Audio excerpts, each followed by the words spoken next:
Bonjour à tous, je suis très heureux de vous accueillir aujourd'hui dans la magnifique collégiale de Eu, sous le soleil, et la collégiale qui vient de se doter d'un nouvel ambon, un lieu de la parole qui a été conçu dans la vallée verrière qui est la nôtre, en verre.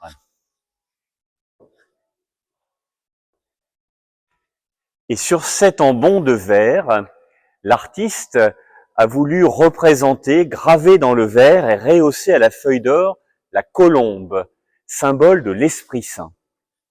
L'Esprit Saint, c'est lui qui a inspiré tous les auteurs bibliques, en leur laissant chacun la liberté d'exprimer le message de Dieu avec leur génie propre. C'est ainsi qu'on trouve dans la Bible des récits historiques, des mythes, des contes, des discours, des paraboles, et tout cela, inspiré par l'Esprit Saint, charge à nous d'interpréter ces textes pour y entendre la parole de Dieu. L'Esprit Saint, il est aussi présent dans le prêtre et le diacre, qui à la messe ont charge de rendre vivante la parole de Dieu pour le peuple auquel il s'adresse.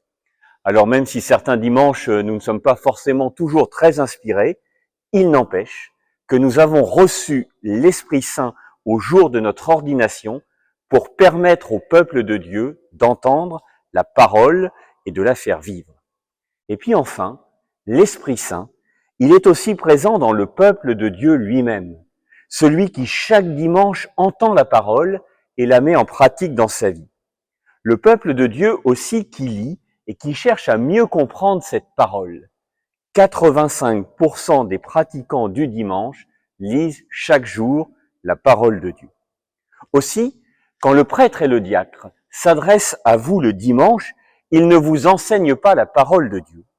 En fait, ils continuent avec vous ce dialogue permanent que les chrétiens, grâce à la parole, entretiennent avec leur Seigneur. Dialogue, c'est d'ailleurs le sens même du mot homélie.